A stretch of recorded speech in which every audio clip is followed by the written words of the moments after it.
changing, 'cause I built my life around you. Wow. Oh, no. Okay, I'm done. Well, anyways, hello, everyone. Thank you for tuning in to another episode of Spooky Chicks and Horror Flicks. We are your favorite spooky hosts, Emma. I'm Bobby Lynn. Oh. Just kidding, I'm Allie. I'm Jackson. Ooh. Okay. We love Jackson.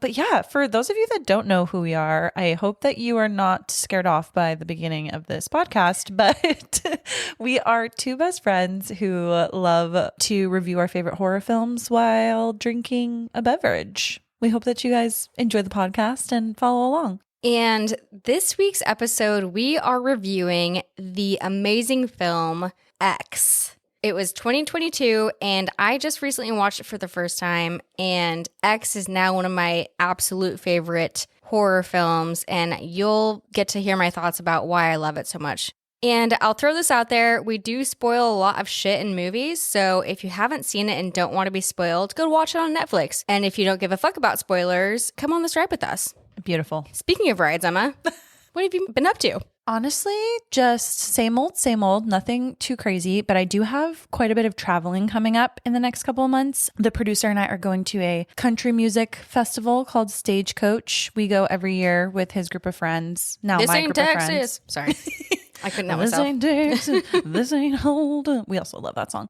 And then I'm going to a bachelorette literally the weekend after that in Nashville. So everyone pray for me. But Allie, what's going on with you? I've got nothing as exciting as anything you just listed. I ran a 5K last weekend. That's fun. I don't know if I've mentioned this to our listeners, but my mom and I do races all the time. So I'm kind of a runner, you guys. And this weekend, I'm actually having a tea party with Emma and our friend Booty. Our friend Beauty, or Dakota, she actually does our podcast graphics and our logo and like all of our like graphic design work for the most part. So shout out to her because we love everything and she does such a great job. And we can't wait to have a little tea party with her tomorrow. Speaking of the tea, what are we drinking, Emma? Oh, Jesus Christ. Well, I was like wanting to get a little crazy and I felt country and I'm like, let's get some sweet tea. But I didn't get sweet tea. I did get twisted tea, raspberry flavor, and I like it. I tasted it. It actually just tastes like It tastes sweet like tea. Yeah, yeah. So, Dangerous. but what are you drinking? Oh, you guys, what do we think I'm drinking? I've got like 3 cans of White Claw in front of me. Okay. Did you see they just came out with a green apple flavor? I did see that. And I'm like, I'm not sure. I'm very loyal to black cherry. So I'm a creature of comfort. So She is. yes. All right, Allie. Well, cheers to episode 18, X. All right, fuckers. So the plot of this amazing film we're going to dive into today is in 1979, a group of young filmmakers set out to make an adult film in rural Texas. When their reclusive elderly hosts catch them in the act, the cast finds themselves fighting for their lives. Oh, spooky. I would say that's accurate. It gives like major Texas Chainsaw Massacre vibes, which Oh, I love. 100%. Yeah. That's the vibe. And this film actually has a 6.5 out of 10 on IMDb. I think that is a little low, personally. I totally agree with that. And then for Rotten Tomatoes, the tomato meter is 94%. That's pretty high. That's 94? yeah. That's a solid A. That's that a might be solid an A. A plus. Almost. Almost 95. But So close. I would give it that. But the audience score was 75. If I mattered at all, I would give it probably a 90. Allie, I just want you to know you do matter. Oh, thank you, my love. You're welcome. I also think that this film, and we're going to get into it, has a lot of just deeper elements to it, so to speak. Like for someone who's just a layman watching it, they might not enjoy it as someone who's like truly a fan of film and a fan of cinematography and how things are shot and the odes back to other classics. So I think that the 75% audience score probably just has a lot of people that have seen it and they're just not as critical of films maybe as we are and don't enjoy some of the things that Maybe not critical is the word, is not as observant. Yeah, there you go. Yeah.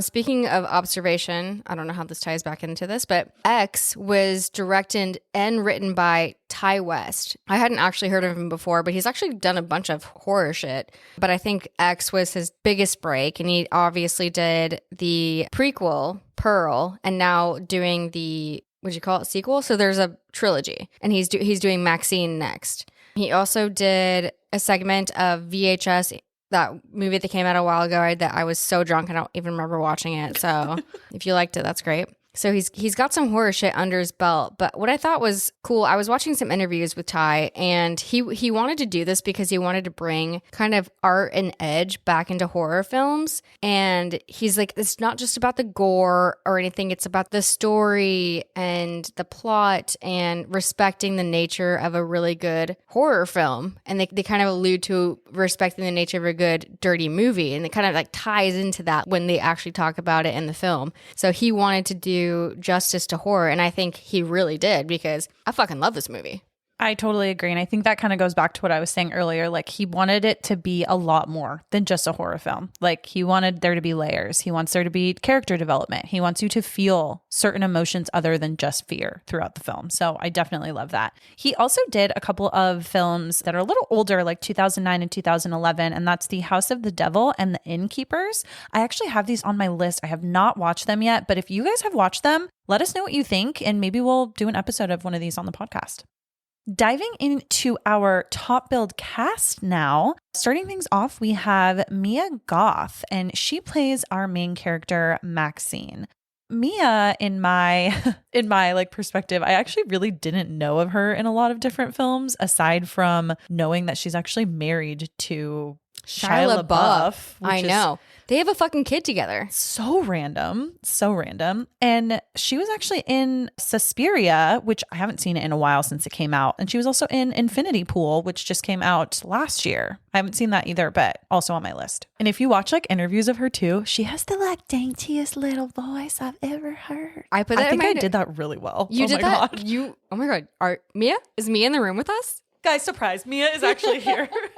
No, you did that really well. I was watching some interviews with her to just get more like background. Her voice is so high pitched. And when we get into her characters in this film, she has some range. She can really like adjust her voice for her character, which was very impressive. But yeah, this was my first experience with Mia Goth, and I was like, all right, queen.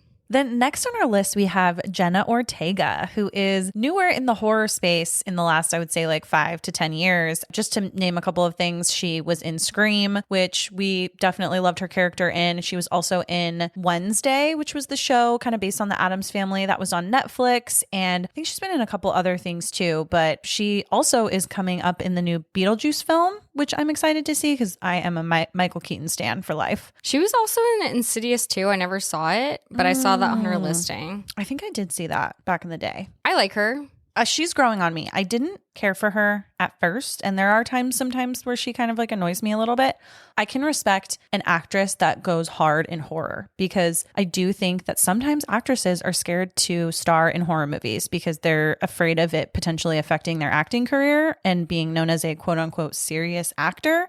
And I love that she has just dived full-fledged into horror, weird, just kind of like anything that's like not your average genre, which I absolutely love. So good for her. Then moving on to one of our favorite gals that we have, and that is Brittany Snow. And she plays Bobby Lynn. And you might know Brittany Snow from a lot of things you probably watched maybe as a teenager or like young adult. She was in John Tucker Must Die. She was in Prom Night, which is a remake from, I think, the 70s. And that one's actually pretty good. I want to definitely do that eventually. Yeah, she's been all over the place, and she usually plays like a all-American lovable girl. But in this movie, she's obviously not. So I loved that for her, and she took it with confidence, and I love her in this role because it kind of gave her some empowerment, especially she had just come off of a divorce. So like, hey girl, own yourself. Yep, confidence queen. And then we also have Kid Cudi, which if you have not seen this film and did not know that the character Jackson is Kid Cudi, now you know. His real name is Scott Mescudi, and he plays Jackson in this film. And I believe this is his like first feature film, which is really cool. And he does a great job. He's great in this. And I was today years old, or the day that I watched this film, that I realized he's fucking hot. He is so hot. And his music, I'm not like necessarily into his music because it kind of scares me. And apparently my husband, Kevin, said he quit music to pursue acting. And this was like his first endeavor into that. Which that is very cool. We see his dong. So like, good for you. Yeah. Good for us. Good for us. And then we'll kind of go through these last few quickly, but we have Martin Henderson, who plays Wayne, Owen Campbell, who plays RJ, and then Stephen Uri, who plays Howard. And for a few kind of fun facts and like basic info about this film supposedly takes place entirely in Texas, but was actually filmed fully in New Zealand. And actually the day after X premiered in 2022 at South by Southwest, the writer-director Ty West, he actually revealed that during a mandatory 2-week COVID quarantine in New Zealand, before production could even begin on X, he actually already wrote a prequel for Pearl. And A24 saw the script and they actually greenlit the movie while he was there before they even did any production on X. And he asked star Mia Goth if she wanted to stay in New Zealand and film Pearl, and she accepted. Another thing that's really awesome is that X is actually a co-production between A24 and Bronze Studios. So both of these studios have actually produced some really great films in the horror genre, including like Hereditary and The Witch. You know, we love The Witch. And this will actually be the second slasher film of the company after Green Room. And that's a great film too, if you guys haven't seen that. And tying things right back to Mr. Kid Cudi, in association with Bronze Studios, Kid Cudi actually branched out and launched his own production and music management company. And with its initial launch being in Amazon Prime with a documentary called A Man Named Scott that was released in 2021, X actually became the first feature film that had his brand, which I thought was really awesome. So let's get into some first impressions and like how we first went into this film without revisiting it or not having seen it before. What did you think, Emma? I watched this film almost entirely because of Brittany Snow. I was I love so that. excited and I didn't know a lot about it. I had no expectations really going in. I honestly was hoping it would kind of be like Zack and Miri makes a porno, but horror version, which it kind of was. Yeah. What did you think? So when we decided to do this film, that was my first time like watching it, and I had no expectations, but I ended up loving it, which we'll get into more. And like basically, I thought the exact same thing is like it's a Texas Chainsaw Massacre meets Boogie Nights meets Dazed and Confused, which I love all of those movies. Yeah, I love that. So I was excited. Perfect mashup. Yeah, that's my ideal. All right. So as X opens up, we actually start to hear some cicadas and flies, and we see just this shot of an old farmhouse. And we have kind of deduced early on that this is 1979. And one of the first people we actually see is Sheriff Dentler, and he arrives on the scene of this horrific crime. There is a corpse covered up in the front of the house, and there's blood spattered all over the front porch. And as Sheriff Dentler goes inside, we actually see a famous axe that is going to be very symbolic throughout actually kind of all of these films from Ty West. And there is a sermon playing on the TV in this like seemingly empty house. There's no people besides the dead ones.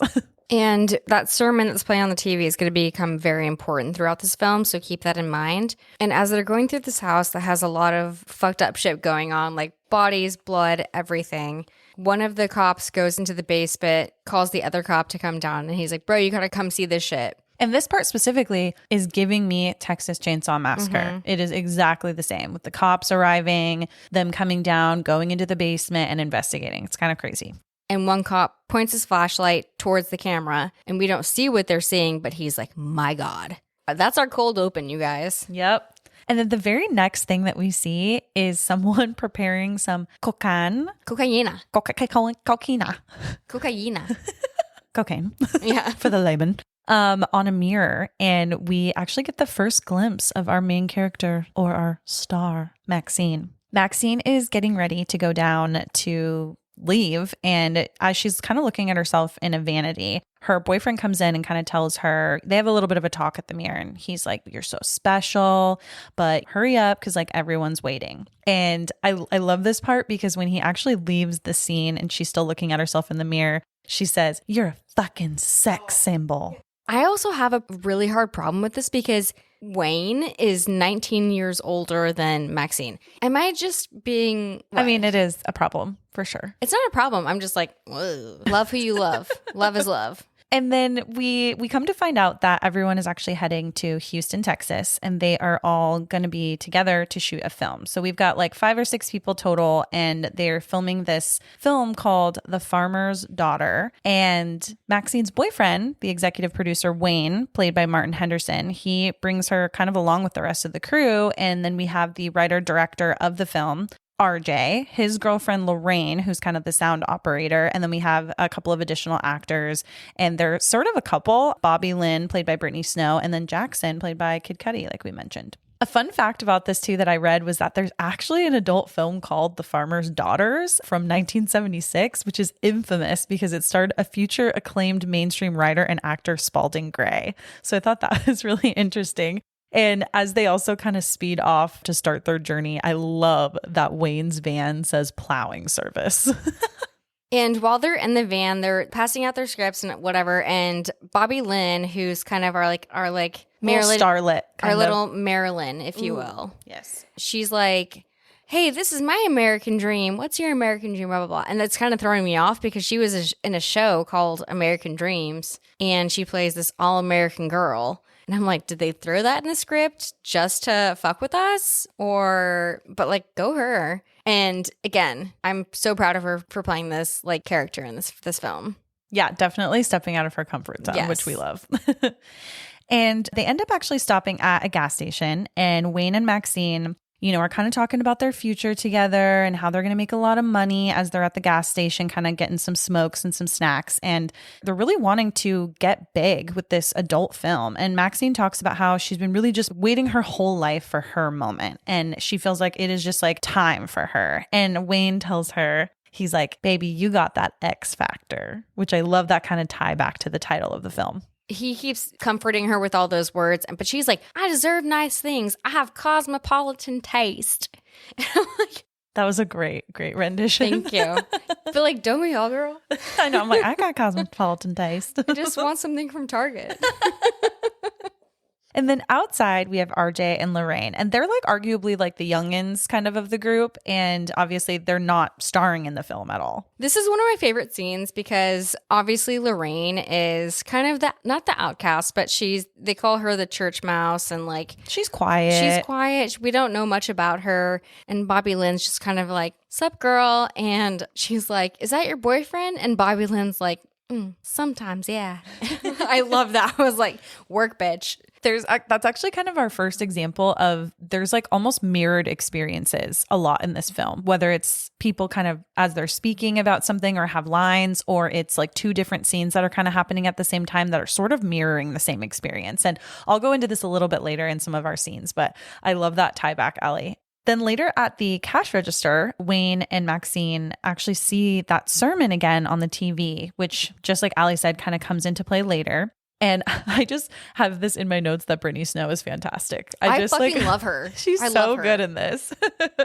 After the crew is done at the gas station, they run into a little bit of traffic. And we actually see this like wreck has taken place with a semi truck. And we see that a semi has run into a cow. Sad. Very sad. I also would be perturbed if I saw that. But so they've run into this cow that's been like mutilated on the side of the highway. And Maxine, who's sitting in the front passenger seat, she's like, I hate blood and guts. And then their van actually rolls over some of the blood and guts, and you get a close-up of that shot. And it's kind of a little foreshadowing, if you will. Now we're rolling deep to this sketch-ass farm in the middle of fucking nowhere, Houston. It's just great. Texas Chainsaw Massacre. Totally. I'm telling you. Totally. And the whole crew is there, and they're all like, this is amazing. This is perfect. And we know it's not. So there's essentially like a back house that they are renting that's on the property. And then there's like the main farmhouse. If you hear us say like back house or like rental house during this, we're talking about where the crew is staying. And then there's also the like main house where the owner lives with his wife. So Wayne goes to talk to the owner, Howard, and Howard greets him with a rifle pointed at him. And as this is actually happening, we see that like a sidebar conversation is happening with RJ and Lorraine, and they're having a little bit of a private talk about how she really doesn't want to be there and doesn't really know why RJ even like agreed to film it. And it's funny because I think RJ, he's just like so set on making this like a very noir film. Lorraine's like, why are we doing this dirty film? And RJ's like, we can make a good dirty film. And I'm like, bro, yes you can, because have you seen like in 2024? In 2024, porn sucks. Porn sucks. There's no storyline, there's no art, there's no beauty. Like, I commend what they're trying to do. Bring back the cinema. Yeah. bring back good porn. Hashtag bring back good porn. So I get it. But like Emma said, RJ is like fixated on the artistic aspect of this dirty movie and making it a normalized thing. Then next here we have Maxine, and she is getting out of the van. And as she's getting out of the van, she actually notices Howard's wife, Pearl, who we come to find out a lot more about. And she's watching her from the window. I'd be immediately fucking out of there. Hell no. Bye. Bye, bitch. If I was on a weird ass farm, bye. But then I remembered I used to look at the window at my parents' house, like in my bedroom, and watch the street. So like you were the creepy old lady looking at people from the window. I am Pearl. Yes. So then Howard ends up walking the entire crew over to the back house that they're renting. And it's pretty clear that Howard is in pretty bad shape. He's like old and coughing and just, I think even Wayne's is like, you all right, old timer? Like this guy could collapse at any point. And Howard actually tells the crew that this back house that they're renting actually used to house soldiers during the Civil War. And then he kind of asks around if any of the guys have served in the military. And we find out that Jackson is or was a previous Marine, I believe, in like Vietnam. Mm-hmm. And it's kind of funny. He almost has that like connection with Howard because they both served in the military. But before that, when he asked Wayne if he served, he's like, nah, I got flat feet, bruh. And you can already tell like Howard's like, you fucking bitch. Ooh, and speaking of feet. Oh my, wait. That is some foreshadowing. Anyways. That we just realized that right I here. just realized with you, because I didn't even remember that part, but you saying that just brought me back. You guys just heard us realize something. Yep. Real time. Real time. As like he's taking the crew to this house, Howard kind of makes it clear that he's like not into them. He doesn't like them or really trust them. And he wants them all to be super mindful of his wife next door. So when Howard leaves, they all kind of talk about the weird encounter that just happened. And Lorraine, she actually kind of asks the group, and specifically Wayne, she's like, does he even know that we're here to do this? And I love this part because I think Allie talked about it earlier, but Wayne, for the first time in the film, actually refers to her as a church mouse. And he's like, so church mouse, you do speak, which I really loved. Wayne's like, we don't want to give the old codger a heart attack. I have encountered a codger and people have referred to them as a codger. And I was like, what? What is it? Is it just like an old man? Yeah. Like an old like country bumpkin horny man. Yes. So can you tell us more about this codger that you maybe have sometime encountered? later. Yeah. Maybe sometime later. But yeah. Maybe sometime later. Mystery. Yeah. Anyways, Wayne's like, it's better to ask for forgiveness than ask for permission. And I kind of like Wayne, but that's maybe why I'm a first girl. I mean, I can definitely say he's like really nice. I mean, he's also giving Matthew McConaughey and all of this. Oh my God. And then Wayne's like, you guys, we're fucking here. Why don't we do what we came here to do and fuck? And Bobby Lynn's like, fucking finally. And I'm like, I love you, Bobby Lynn. You're so fucking cute. So then they start to get ready and to do this like very first scene of the adult film. And this first scene is actually going to start with Jackson and Bobby Lynn getting intimate. And the fun fact here is that this is actually Brittany Snow's first nude scene. She has never done a nude scene before. And going back to kind of what we said earlier, this was a big deal for her. And she talks a lot in interviews about how this was a big confidence boost for her. And she really just thought about women that film dirty films and just porns and anything kind of like that, and the confidence that they have to really kind of sell it, right? I grew up with, we grew up with Brittany Snow and we love her so much. And it was kind of weird to see her boobies, but she's got a great body, side note. Yeah, she looked great. She looked great. And she was into it. She had the 70s tan lines and all, and like the hair and everything. Love it for her. But I love that she could be like confident in her body and like embody this character as it needed to be, because it really was a pivotal part of this movie. So as weird as it was for me growing up with her, I was like, you go girl. You go girl. And so we start to see Bobby Lynn and Jackson fucking. I just can't get over how attractive I feel like Kid Cudi is. Jackson. Yeah, Jackson. And I'm like, oh, well, I'm bothered. Hot and bothered, I am hot if you will. and bothered. And something that was kind of funny to me is that RJ is giving film direction while they're actually, like, it's a porn. They're actually fucking.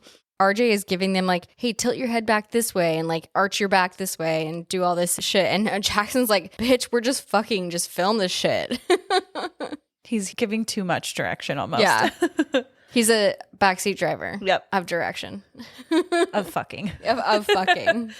And while this is all happening too, Maxine, she kind of steps outside because this is not her part in the scene. And she is going to go have a smoke and kind of walk around a bit. And she decides to walk out to a small lake and take a dip. Fuck yeah. A pond in Texas. Let me get in it.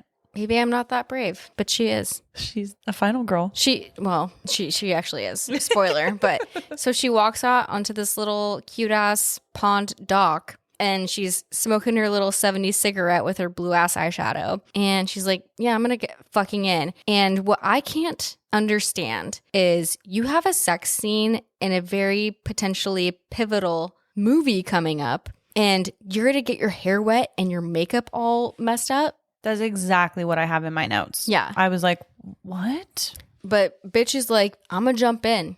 And she looks great. She looks great still, like, regardless, but that's a lot of time and effort for hair and makeup. Right? Totally. But again, red flag, don't jump into a creepy ass lake in Houston, Texas or New Zealand.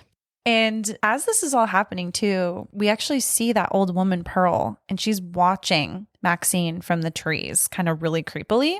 And it's giving like Disturbia vibes, kind of. How? Just watching people. Voyeurism? Yes, totally. And then back at the house, RJ and Wayne are talking about how great the scene was that they just filmed with Bobby Lynn and Jackson and how they're all going to just be like so rich. Like, and Wayne and RJ are just like so fucking pumped. And Wayne's like, I'm so excited. This is revolutionary. Feel how hard my dick is right now. And he puts RJ's hand on his dick. And I'm like, is that the high-fiving of the adult film industry? it might be. Okay. Well, Someone let us know. I mean, so they're doing that bromance scene. And then we get to a shot of Bobby Lynn wiping jizz off her back. And I'm like, you know what? Explicit warning on this podcast. There already is one, but just don't listen to this around anyone that wouldn't be comfortable talking So about she's this. wiping the remnants off her back and The remnant. what? And then she throws that towel that holds the remnants towards Lorraine. I'm like, bitch, like Lorraine's just doing her job. Don't disrespect her like that. She's just like she's like trying to do her boom gaff, whatever stuff. Like, don't throw the jizz rag towards her. That's not a dirty word, Emma. I know. I'm fine. Okay. I'm fine. You're blushing. I'm 13. I'm like a little kid. I mean, so am I. Jackson's like in the window, like away from the bed, and he's like flexing. He's like, I'm so proud of myself. And Bobby Lynn's like, bitch, you didn't do shit. And he's like, you seem to be enjoying yourself. And then she throws a whole When Harry Met Sally and starts doing an orgasm. She's like, it's acting, boo. And he's like, wow, I think I love you. And she's like, bless your heart. I just love that part. You gotta love it.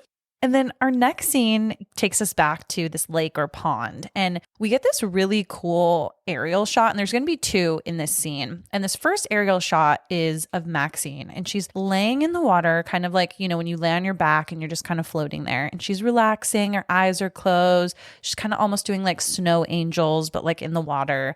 Then we actually see in the tulies that there is a gator. And this gator sees Maxine and is trying to get super close to her. And then we have a second aerial shot where we actually see as she's swimming back to the dock that this gator is on her tail, essentially. It's a bitchin' shot. It's so well done. And like the cinematography in this film just chef's kiss. Chef's It is kiss. so good. And coming back to just like the meanings of this film and all of the different scenes, and like Ty West just was so intentional with every single scene. Like everything is not a waste. It all comes together for a purpose. And this is just, it's such a great shot. The producer really liked it too. He's actually a videographer, photographer in his day job too. And he was like, this is like an absolutely fantastic shot.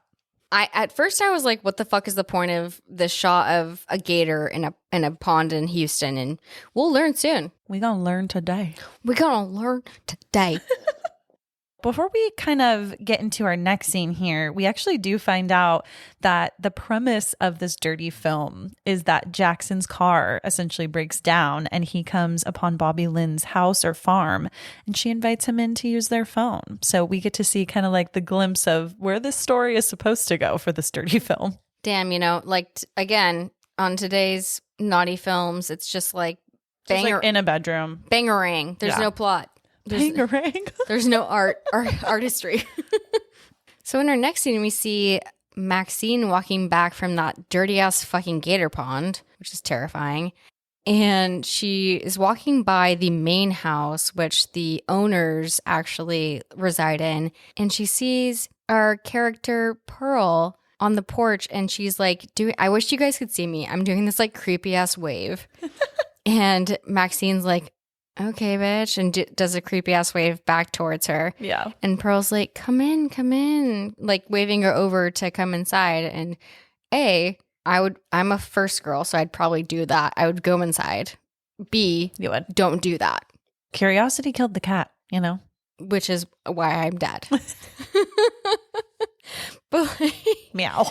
Again, I'm not judging. I love it. So we get Maxine going into Pearl's house, and the house, it's fucking gross. It's like kind of a hoarder house. It's in disarray. And Pearl is like, bro, do you want some lemonade? And Maxine's like, yeah, bitch, I'd love some lemonade. And like, that would get me. Lemonade? Yes. A cool call out too in this scene as Pearl is kind of offering Maxine some lemonade is that back at the house, another scene is happening in the dirty film. And we almost are getting this like back and forth mirroring scene, kind of like I talked about earlier, with Bobby Lynn offering Jackson some lemonade in their dirty film. So we've got lemonade happening in real life between Maxine and Pearl, and then it happening in the smut film between Jackson and Bobby Lynn. So yeah, we have this awesome like film I'm going to say this a lot and I can't actually say the word correctly. Juxtaposition. Juxtaposition. That one. We see a lot of that throughout this film, which I love. So we're seeing that happen while Maxine's in this dirty ass house with Pearl, and they're sitting at this dirty ass table and drinking lemonade, and she like chugs her lemonade, and I'm like, well, I mean, I would do the same, but like also, would you trust it? I know, no. And that's what I'm saying. Like, is there arsenic in it or like? Yeah, I just don't know if I would trust any kind of item. And Allie has gone into a bus before and drank. These people were super nice and they seemed like really cool. And I went to a bus and I totally could have gotten kidnapped, but I'm always there. And I come in and she's like, I'm having some tea. I'm like, she was like about to join a cult, you guys. Literally, I was. That's why I'm a first girl, you guys. So I can't. Watch out for that merch, first girl. Anyways, so Maxine be chugging some lemonade and they're not talking. She's like, bitch, I gotta go. Like, we're not talking. Like, I'm at a bounce. And then Pearl ropes her into a mini house tour. And Maxine's too nice. Maybe she's a Taurus or something. I don't know. Are Tauruses nice? Actually, no. I was gonna say, I don't know if that's right. But I'm too nice and... Are you? I'm a bitch, but I'm also nice. That's true. I don't know, man. You won't turn down a beverage. Even if it doesn't have alcohol, that's wow. I think you were hoping maybe it did. Nah, bro. No. It's a different time. But anyway, so she gets roped into a mini house tour of Pearl and Howard's, and they go to this like photo wall where we get to see Pearl, the matriarch of the main house, and there's all these beautiful young pictures of her, and we see that she was a dancer, and we see all these like wedding photos, and Pearl says, I was once young too, you know. There wasn't anything Howard wouldn't have done for me back then. That's the power of beauty. And I was like, fuck my ass. That's so sad. That's so sad. It was very sad. I just wasn't expecting you to say fuck my ass. It's like so depressing, but it's so true. And meanwhile, Pearl is admiring Maxine's body, and kind of not in like a sexual way, but in like an admiring way, like a sad way. Like she's like, I used to be you, which is weird or convenient because Maxine, Mia Goth, is also playing our girl Pearl. So Maxine and Pearl are the same person, just different characters. So just like The Parent Trap. Oh, I love it. Lindsay Lohan playing both the twins. We have Mia Goth playing Maxine and Pearl. Totally just the same, Emma. I also have one other film tie-in that the way that Pearl is looking at Maxine and sort of admiring her, wanting to be her, sort of reminds me of that movie called The Roommate with Minka Kelly and Lane Meister.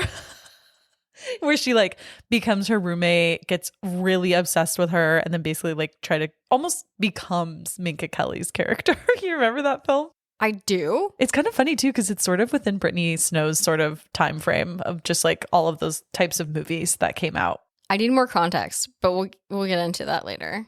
But so now I'm really curious, and that's kind of where my brain's going, but I'll put that to the another side of my brain.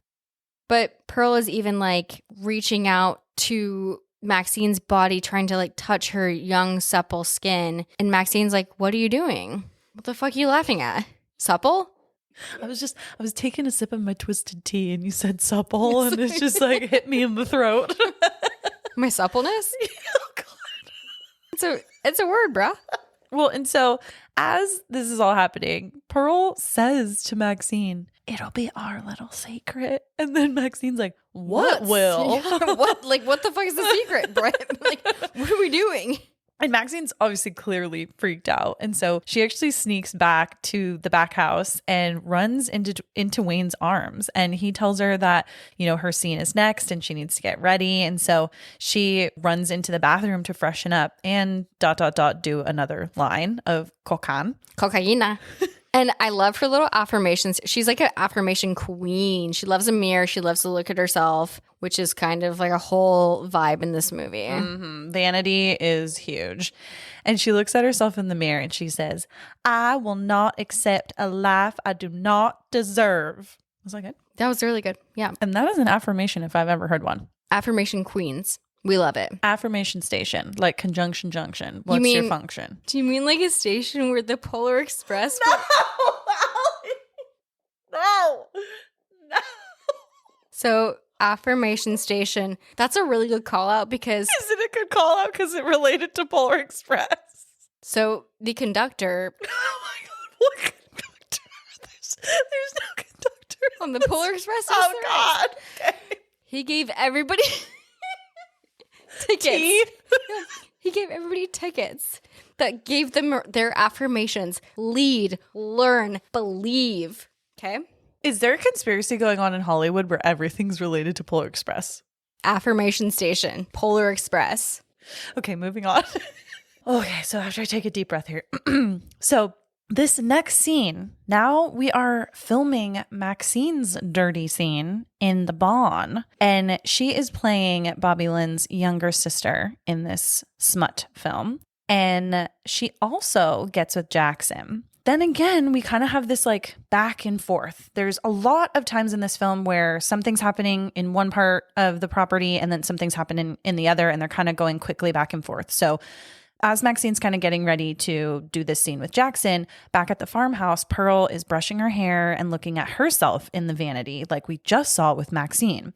And it's super abundantly clear that she's just unhappy with herself, with her appearance, with her age. She's looking very, very deeply into the mirror at all of her wrinkles and her hair thinning and just kind of like all of that stuff. So then back in the farmhouse, Maxine and Jackson carry out their scene, and Maxine is on top of Jackson. And as she's kind of riding him, so to speak, like a little cowgirl, Cute. She actually sees Pearl watching from the window. I don't know if she sees her, but she's watching. Well, she looks like back at one point, and they like make eye contact. I thought it was like more of a cinematic like look back, like a really cute like shot. And maybe that's up for our interpretation. I got the like they were looking at each other because it's almost like they have a weird connection. You know what I mean? So I felt like it's almost like Maxine almost let her watch, maybe because she sort of feels bad for like the old woman in a weird way. Oh, that made me way more uncomfortable than what I was thinking. And then we get another like juxtaposition where we see this quick swap in editing where now all of a sudden Pearl is in Maxine's place riding Jackson. And it's very kind of disturbing. And it sort of goes back and forth between Maxine and then back to Pearl. And yeah, we'll let you guys watch that one for yourselves. I'll also say, like, why was there a bed in a barn? That's a good question. Thank you. Yeah. People that have barns, is there ever a reason to have like to keep a mattress there? There probably is. We're not barn people. I was thinking like, I don't know why my head's going like real deep. Don't even put this in the podcast, but like I'm thinking of like, do they need to have it for like newborn calves or like little babies? Oh my God, Emma. Yeah. Okay. We're going to just cut that one out. Anyways. So then later that night, Pearl tries to come on to Howard. And it's so sad. It's the daggeriest daggers of our entire life. And if you're a new listener, daggers means a big dagger in your heart, like sadness. So sad. Daggers. And it's so sad because she like really wants to have sex with him. And she's like, Howard, please. And he's like, you know I can't, Pearl. My heart. And then he literally walks like right past her as she's just like yearning for his touch. Like, you don't even have to have sex, but just give her a little smooch. Literally just like touch her. Hold her hand. Hold her hand. She's put on her cute little nightdress. She's got some eyeshadow on. She's done the effort. Like, touch her little boobies. Touch her, like just put her hand, like caress a little bit. It's your wife of probably like 50 plus years. And so that like dagger breaks our heart. It breaks our hearts. And okay, help me with this word again. Juxtaposition. Thank Beautiful. You. Todd, count how many times we say juxtaposition. Then we get a shot of I call them our sex crew. Just crew is okay. But the sex crew. The sex crew is all hanging out at the little offsite house, the little cabin house. And something weird, I'm not sure like why this is necessary, but we see Wayne cutting the biggest fucking sausage ever. And did it make you hungry? No, it made me like kind of question a lot of things. The only reason I'm asking is because Allie loves hot dogs. I do, but it made me uncomfortable. That one did. Maybe that was supposed to do that. Well, good for them. They achieved that. And then everyone's also talking about how amazing Maxine did. I would be like, first of all, I'd be so self-conscious. If I was Bobby Lynn and they're all talking about how fucking great Maxine did, I'd be like, what the fuck about me? 100%. But so they're all talking about how Maxine did amazing during filming her scenes that day. And Maxine is eyeing that Lorraine is looking at her and she's like, bitch, what the fuck are you looking at? And it's so funny too, because Lorraine then is just like, nothing. And then she asks Wayne if Wayne cares at all that Maxine does scenes with Jackson. And she kind of asks like, almost like the entire crew, but kind of Wayne, like she's like, if you guys believe in love, how could you believe in love if you're like letting people sleep with other people? All of them have different takes. And RJ, Lorraine's boyfriend, is like, it's not real life. It's just a movie. And let's keep that in mind. And Bobby Lynn is like, life's a disco and one day we're not going to be able to fuck and life's too short, so let's fuck. And I'm like, oh, Howie and Pearl. It's literally an emotional tie to Howard and Pearl and how they are just not able to like display that kind of intimate love with each other anymore. Yeah. And it's sad. Once all the people who are starring the film discuss that with each other, they all cheers to like owning their bodies and not giving a fuck what other people think and just like, we're stars. Let's own our sexuality. Let's own our bodies while we're young and that kind of thing. And we get into this scene that I have so many emotions about. But Jackson is like, you ready? And Bobby Lynn is like, yeah. And I'm like, did they plan this? Where'd this guitar come from? And they start to sing Landslide by Fleetwood Mac. And that will get me any day. Any freaking day. I mean, you heard us at the top of the episode. Yeah. Again, like, why did they just have this out of their ass? But like, I'm not mad about it. So they start playing Landslide and it's got this beautiful kind of split screen of the young people. And it's a bright, warm light about their fun time in this weird cabin. And then we see this other side of the split screen where it's Pearl and she's brushing her hair and it's dark and she's sad. And I'm not gonna lie, this scene makes me cry every single time. Like, because this movie really is about aging. People say like the beauty is wasted on the youth because we don't like not appreciate it. Yeah. We're not acknowledging it while we're young. But I think aging is beautiful too. And if you really think about the lyrics of Landslide, it really is about aging. Like, can I sail through the changing ocean tides? Can I handle the seasons of my life? The seasons of my life, oh my gosh, like put a dagger right in my heart. Like, and like time makes you bolder. Even children get older. I'm getting older too.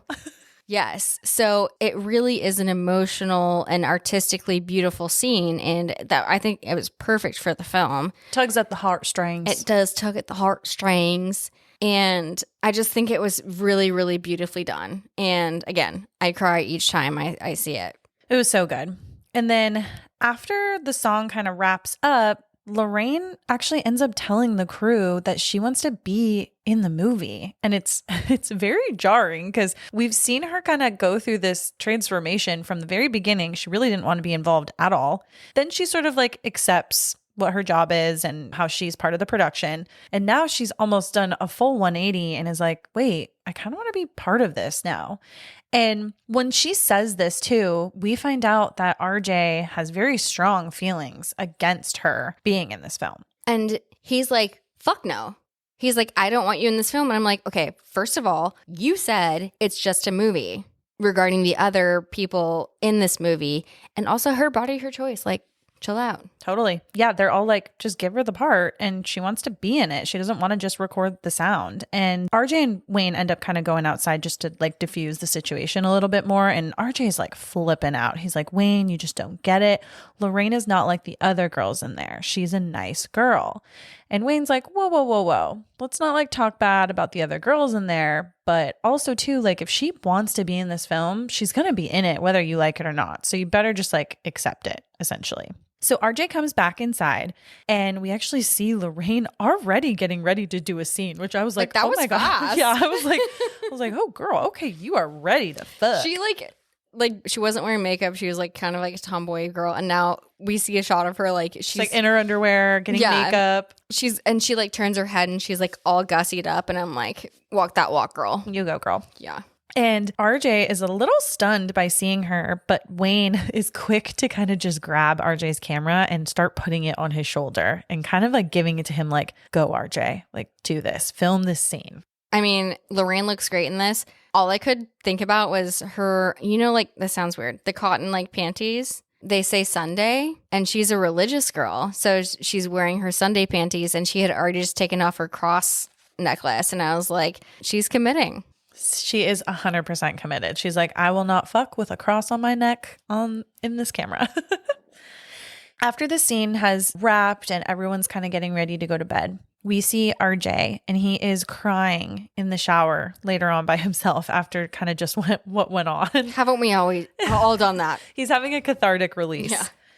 He actually ends up just trying to leave. He's still not over kind of what just happened, and he takes the truck and he begins to drive away spitefully to leave everyone behind. And he actually ends up stopping when he sees Pearl standing in the middle of the road in her nightgown.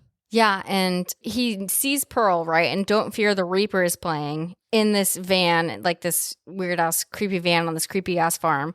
And it kind of alludes to what is to come for him because, like, Pearl's the Reaper right here for him. Pearl is the Reaper. And he gets out because it's not menacing at first. Like, he's like, oh no, this poor woman, she's confused. Like, she's gotten out of bed in the middle of the night. And he tries to actually help her back into the house. And she sort of like attempts to kind of come on to him. Like, she gives him like a big hug and is kind of like caressing him a little bit. And he's super confused. And he kind of like rebuffs her.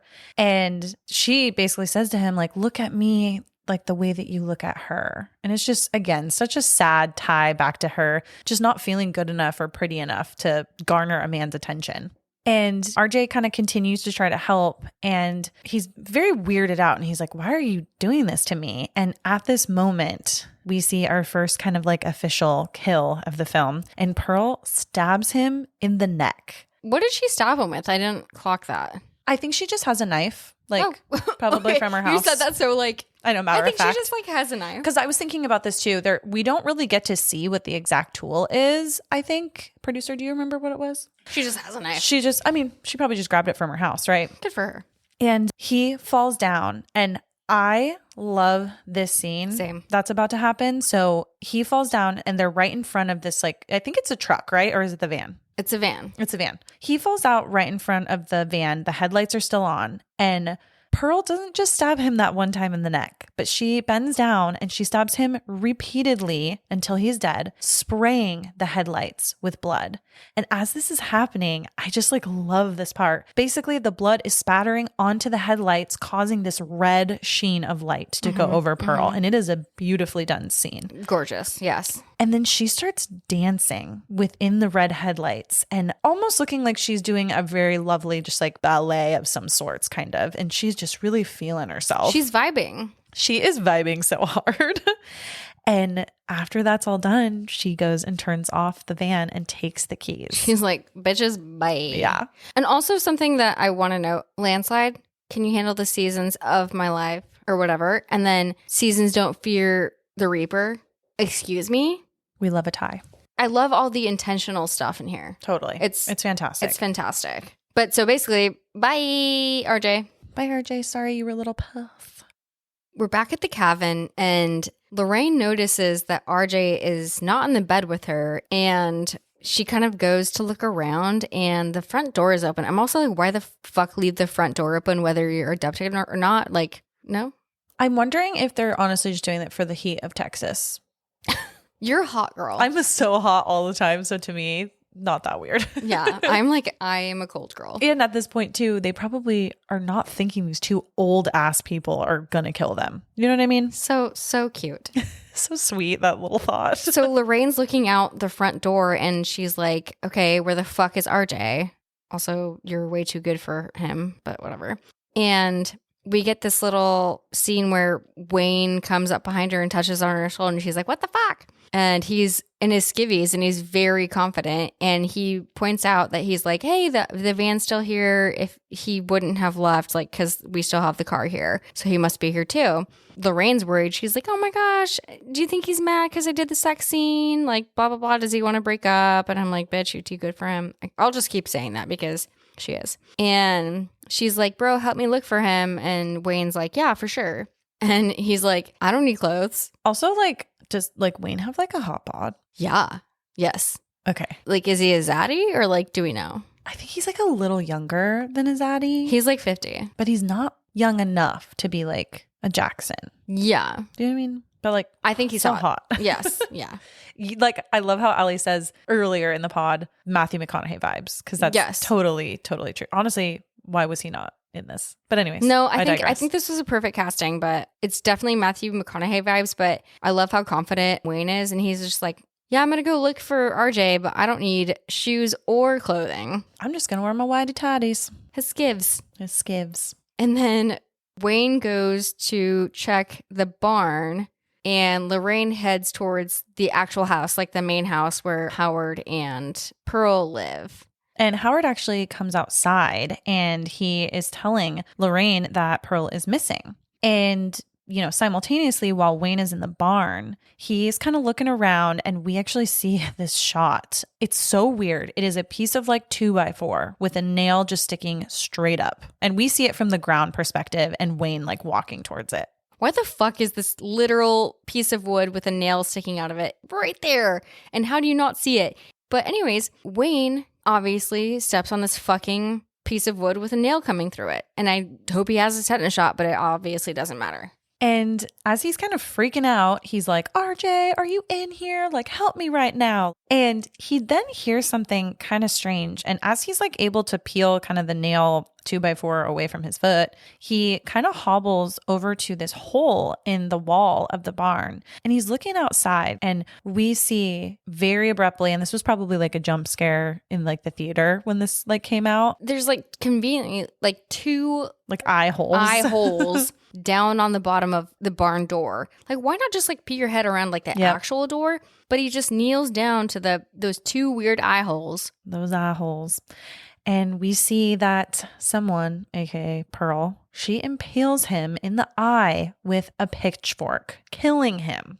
And just a moment later, we see that she has like dragged his body to the side of the barn. And I love this part. I actually wrote like LOL in all caps in my notes because she tries to like cover up his body with a little bit of hay. But it's like so obvious that there's a body right there. And it always just like makes me laugh when I see it. And I'm like, she gets around real fast. She moved fast. She moves quick. She should do a half marathon with me. She should. Pearl, you're invited. Yes.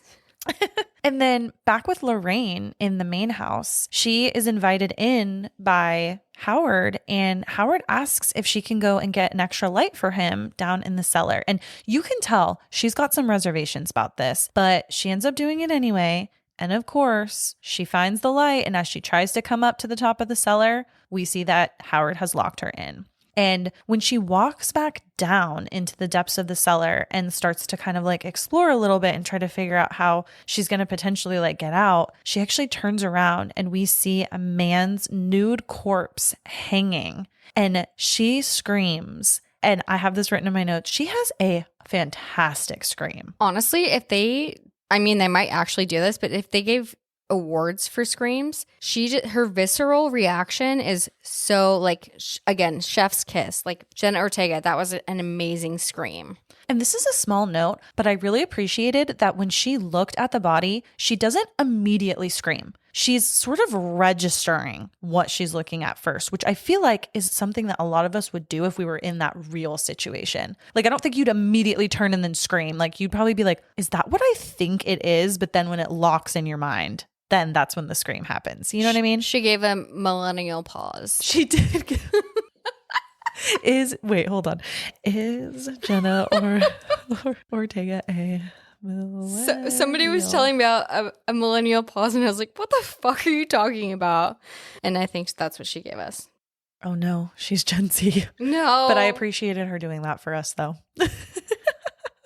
So then now we're back in the back house where the rental is. And again, I know we mentioned a little earlier that this movie sometimes hops from like scene to scene to scene because there's like multiple storylines kind of happening at the same time. So at the back house, we now see that Jackson in bed with Bobby Lynn, he actually wakes up because he thought he saw something. And it actually turns out as he goes to kind of investigate, he goes outside and he sees that Howard is looking for Pearl. I love that he just like comes to the door full ass fucking naked. Yep. And he's like, let me put my skivvies on. And he says skivvies, which I love. But like, there's this beautiful, I don't know if that's the right word. I'm sorry, mom and dad. There's this great shot where he is standing in the doorway and he's backlit. And so we can see his like dong hanging down. He does not give a fuck. He's body positive. Oh, yeah. I forgot. He is totally nude when he sees Howard, nude. Right? Mm-hmm. Oh, it's so fun. He's only lit by the moonlight. Yeah. Oh, I love that.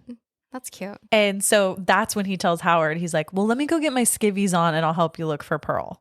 And then now we're back in another scene with a different character. And we are in Maxine's bedroom. And Wayne was sleeping with her. He went off to the barn and got freaking yeeted.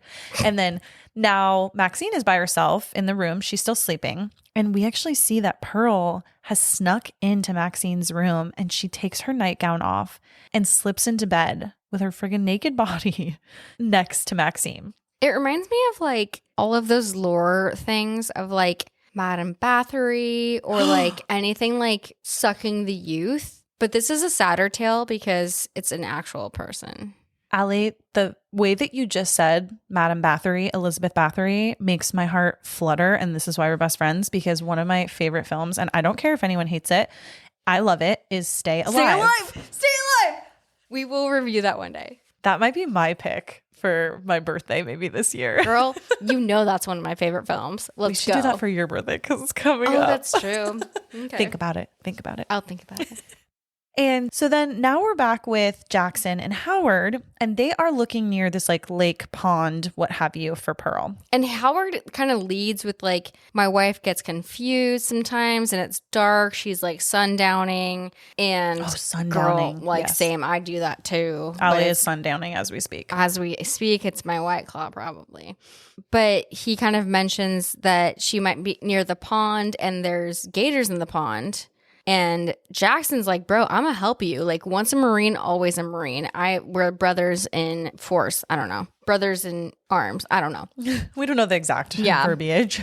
But he's like, yeah, I'll help you, dude. That's just like green flag for Jackson. But I'm sorry. We'll see what happens. Yeah.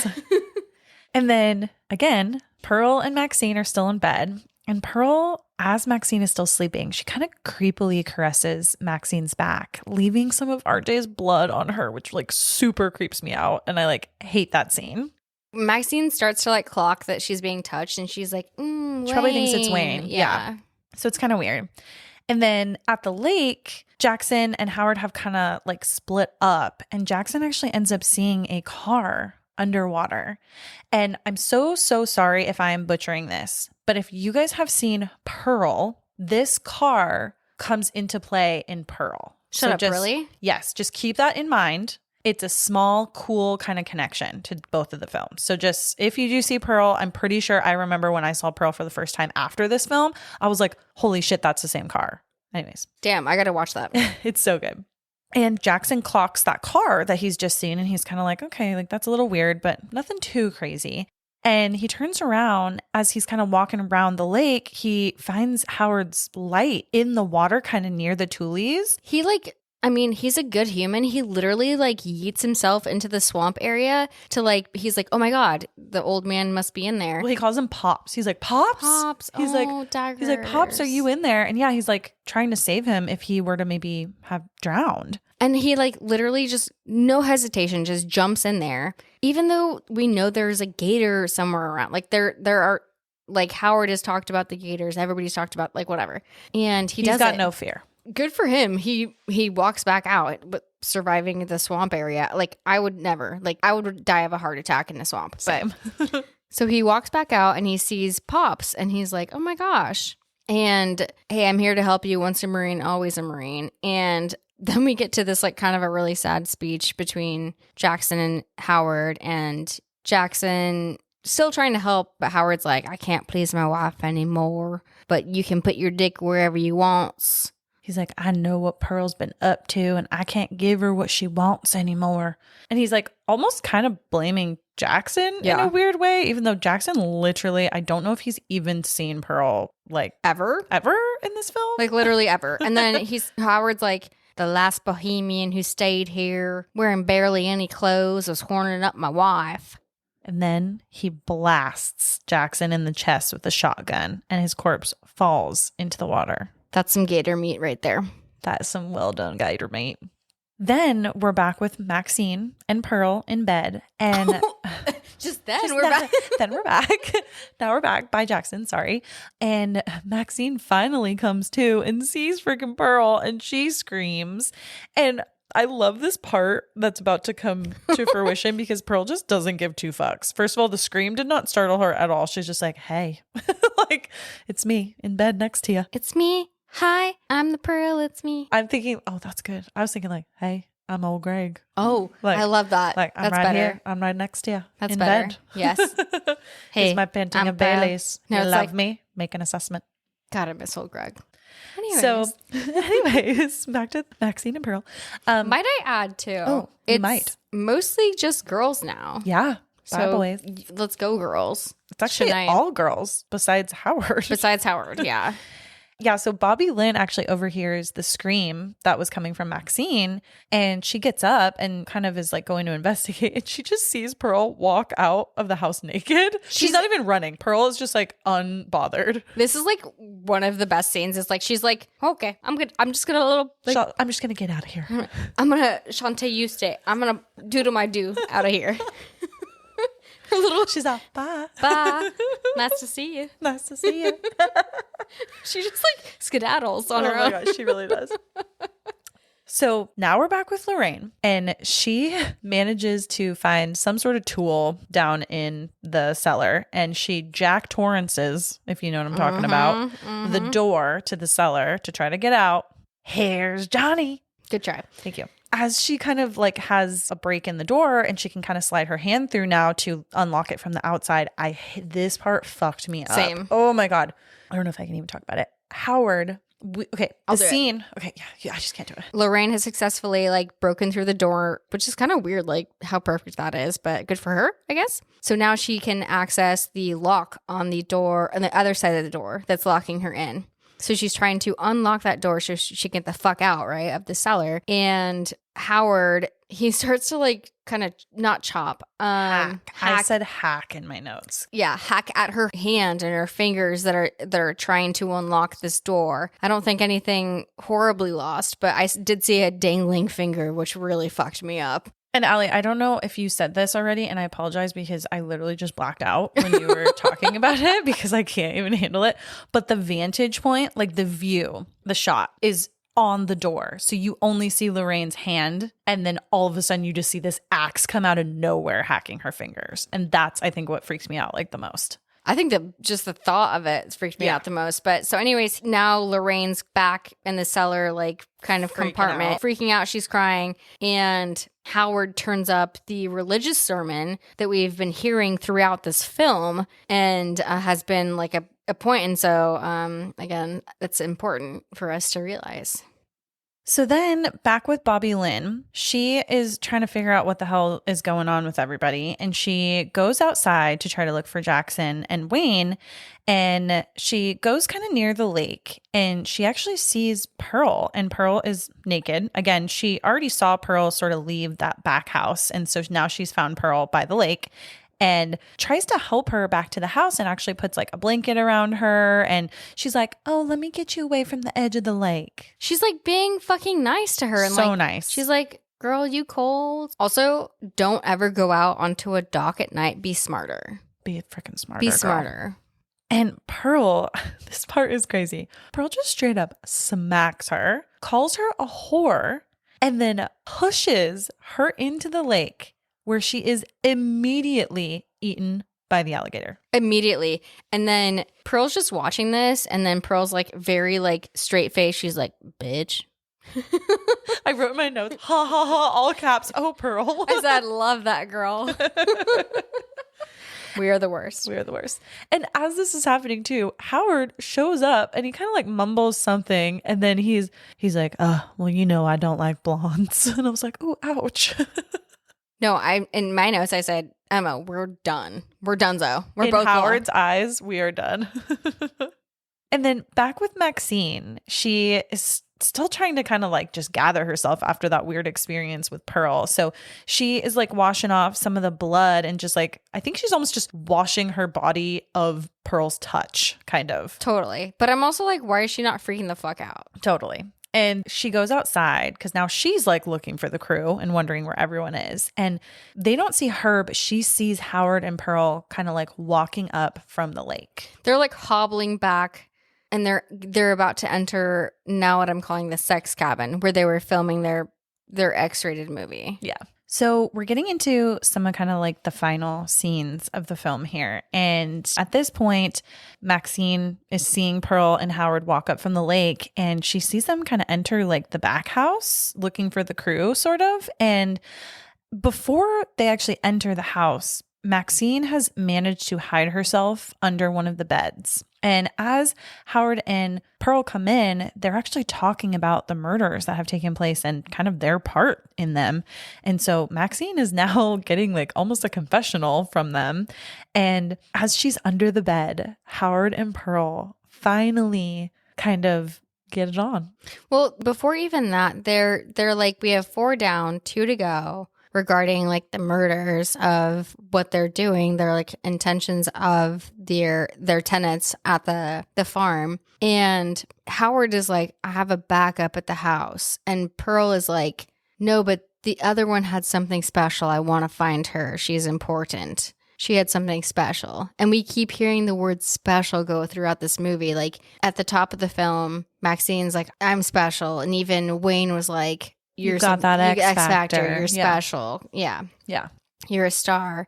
And we see that obviously Pearl wants her. Like we kind of mentioned earlier, they're sitting on the bed and she's like, I know you're tired, but can you like give it to me and tell me I'm special? Which again, daggers. And he's also like, you're the most beautiful woman I've ever seen and you'll always be. And he's finally giving her some fucking validation. Yeah. And again, as they start to precoital, I never say that. I always say postcoital. Yeah, precoital. Precoital, he's like, what about my heart? And she's like, let's just try. And he's like, I'm down. She's thinking with her pants, if you know what I mean. Her pants? Her privates. Her pants is what you said. She's thinking with their pants. Let's go with that. And they start to like go for it. And I'm like, you guys express your love. You're like rooting for them. And you see this like kind of aerial shot again, kind of from like the top of the bedroom of them getting it on. But then we also see that Maxine is still under the bed and she's like, what the fuck? They're fucking on top of me. Literally. Literally, they're fucking on top of me. And I mean, you got to do what you got to do to like stay alive, but like, fuck. So Howard and Pearl are getting it on in the sex cabin, and Maxine seems to find a way, like she runs away from the house and she runs to the van and she sees that a knife has been slit into the tires. And then she also sees RJ is dead right in front of the van. And then she hears Lorraine screaming from the cellar. And that's a lot for one moment. But I appreciate that she goes like immediately into like solution mode. Like she's immediately like, okay, keys are missing. There's nothing I can do at this exact moment, but I hear Lorraine screaming. I'm going to grab Wayne's gun that I know that he keeps in the glove compartment. And so she grabs the gun and she immediately goes to try and help Lorraine. I bet she's a Virgo. I don't know that much about the different ones, but we're just going to go with that. Yeah. And Maxine has now been kind of like reunited with Lorraine and she's like trying to get them out. And Lorraine just goes friggin' insane and is like blaming Maxine for everything that's happened. Yeah. And remember, Maxine didn't like Lorraine at the top of the film. She could have left her. Yeah. She did not appreciate her. And she's trying to now help Lorraine. And Lorraine's like, you guys are so dirty. And these are your bodies that you're selling to the devil, like blah, blah, blah. And this is all your fault. And Maxine's just like, bitch, keep your fucking voice down and I will get you out of here. And yeah, like just take a chill pill for 2 seconds. Let's get out of this house and then we can chat later. And as Lorraine begins to run out of the house, as she is crossing the front door, and we are seeing this shot from the vantage of inside the house, looking down the foyer of her running out of the door. And we see her just get blasted in the side of the head with a shot from Howard's shotgun. We don't see him in the frame or the shotgun, but you see the shot happen and Lorraine just gets taken the fuck out. It's crazy. It was a full yeet. I said it was like an epic, unexpected shot. Yeah. And then he goes, I told you to stay in the damn cellar, which I thought was so great. R.I.P. And Howard and Pearl, they don't know that Maxine is in there as well. So Maxine kind of does a good job of just sort of walking off to the side for a second and kind of hiding out of sight. And Howard and Pearl are trying to drag Lorraine's body inside. And as Howard is kind of dragging her completely into the house, and they actually say like, oh, we can say that it was, self-defense if we drag her into the house, because technically it's like against the law for her to be in our property, blah, blah, blah. And Lorraine lets out this like dying last cough. Yeah, like a gargle. Like a post-mortem guttural reaction. Yeah. And this startles Howard and he immediately hits the back of the wall, slides down, and you can tell that he's suffering from like a fatal heart attack. And Pearl's like, Howard, and he's gone. He is gone so quick. I mean, that man was on literally like his last leg. He was on thin ice from the beginning. And Maxine kind of comes around the corner and she's like, has the gun and she has it pointing at Pearl. And she's like, where are the van keys? And she ends up getting the van keys and she aims that gun at Pearl as the TV in the back is playing a video again of that preacher and that sermon. And Maxine has this epic line again, where she says, I will not accept a life I do not deserve. And she says it at the exact same time that the preacher is saying it. It's so wild. And she goes to shoot the gun and we find out that the gun is unloaded, or at least it's empty. And there are no rounds in the barrel. Yeah, she is not able to shoot Pearl. And so Pearl actually ends up firing the shotgun at Maxine misses. It can yeet you off a porch. Especially a shotgun. Yeah. Those have a lot of power. Yeah. So she's going to now shoot Maxine and no, she gets yeeted off the porch because backfire of that shotgun. And obviously she's like... She's an old woman. She's fragile. Yeah, she's fragile. And again... we hear the preacher on the TV show in the background say, now that's what I call divine intervention. Yes, I love that part. Yes. And so then Maxine walks outside and Pearl's like, bro, my hip. Fuck, my hip. She's like, please help me, blah, blah, blah. And Maxine then puts her finger on her mouth and is like, shh, little bitch. Yep. This is our secret. And then Maxine gets into the van as Pearl's still kind of calling for help, but also kind of changes her demeanor here and calls her a whore. And then Maxine, as she's in the van, she runs over Pearl's head twice, causing it to burst. And again, tying it back to what Ali said at the beginning of the film, when the crew is going past that wreck of the semi that hit the cow, it's very reminiscent to the same kind of scene with just like the blood and guts, right? Mm-hmm. She's driving off. She's doing some coke in the van again. And I'm like, okay, well, how did you manage to get some coke like during all of this? But she keeps it in her little pocket. Okay, which pocket? In her little overalls. How did it get there? I don't know. Maybe she was a pleasant surprise. Okay, well, good for her. It's like me finding a white claw in my boot. That might happen. Okay. You never know. But she's in the van doing coke and saying, fucking Lord, like praising the Lord and saying like, yes, Lord, and praising divine intervention. And I think she literally says, praise the fucking Lord. Mm-hmm. And she also says divine intervention. Yep. And then she's gone. Yep. She gone. Story done, at least For that portion.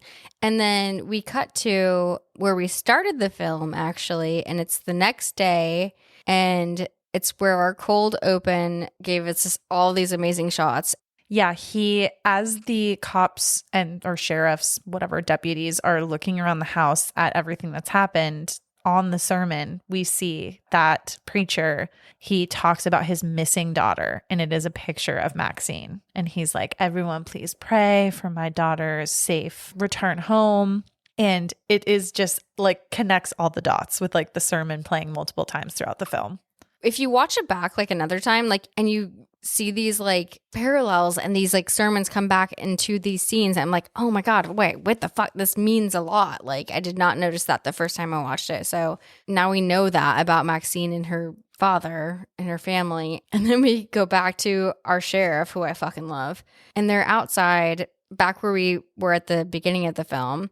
And the other cop is like, what do you reckon happened here, Sheriff? And the sheriff is like, how the fuck should I know? And I'm like, word. And then another cop or like deputy comes up to him, and he has the camera. He has found the camera that the crew used. And he's like, well, what do you think is on it? And he replies, must be a goddamn fucked up horror picture. And then that is it. That is how we end the film. It is so good. And just one more note too on like the sermon thing. I feel like I have seen this in so many different ways in real life, portrayed in film, in TV shows, but it's like a preacher's daughter usually finds a way to rebel or like in some way just kind of have her moment kind of being a bad girl. And I feel like this really like exemplifies that with the path that Maxine has chosen to take. And if you guys see Pearl is more of the prequel and the backstory of Pearl's life, but we're about to have Maxine come out in 2024 later this summer in July. And I'm so excited to see. I'd love to learn like a little bit more about her background and like how did she, leave her family, and how did she decide that she wants to start making porno films? I'm so curious about like her backstory, and I'm excited to see now how all three of these films are going to like tie together. I think just like the creativity within like the storyline, like it started with one idea and it's now spread to 3 films. I think it's amazing. But speaking about the film, Emma, what was your favorite scene here? Oh, this is such a hard question. I think honestly, my favorite scene that gave me a lot of weird satisfaction, that's weird to say, is when Pearl killed RJ in front of the headlights in the van and everything turned red. I just love how it's shot and how she starts like dancing. Allie's looking at the producer like, the fuck? Are you okay, Ro? Yeah. I just like love how it was shot. And I loved how they really played into like the blood spattering onto the headlights and then causing like this red sheen to go over Pearl, because she's not inherently scary in this film. And we're gonna ask each other like if we thought this was scary, but she's not scary in this film except for these couple of times that we just see it almost like takes the human qualities out of her and we see the monster, if that makes sense. It does. And I have a different take on that. And like regarding that scene, I also love that scene. I don't think it's a monster. I think it's just like such a deep sadness that it makes you do whatever you need to do to fill that hole. Yeah, totally. And we all have those holes we need to fill. And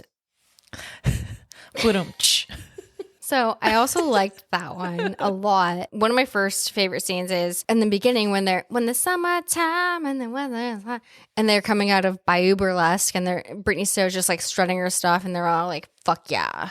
I love that scene. But also probably my most favorite scene is the landslide scene. So good. It like literally made me cry every single time I watch this movie. Pulls at your heartstrings. It just and my tendons and my arthritis. Do you have arthritis? I don't know. It made me think about a lot of stuff. Yeah. It's a little deep.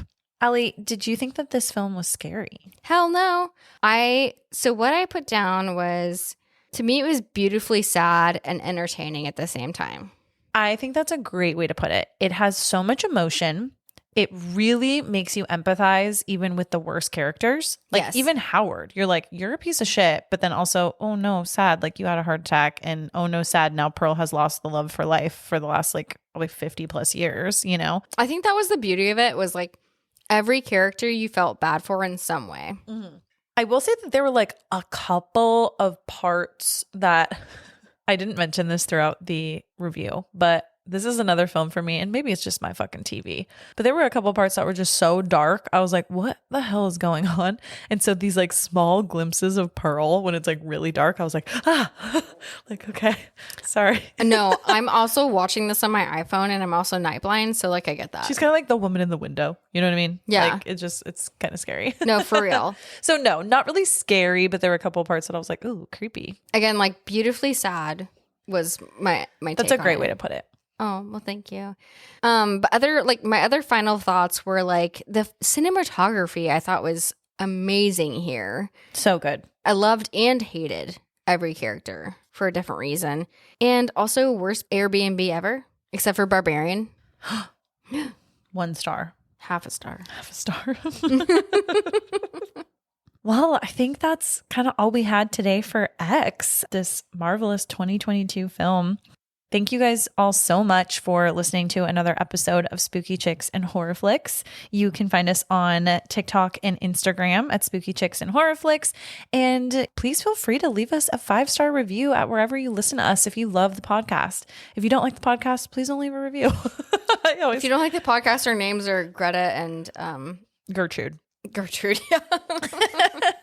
But yeah, thank you guys so much. We love you all. Stay away from sketch-ass farms. You've got that fucking X factor, and stay spooky fuckers.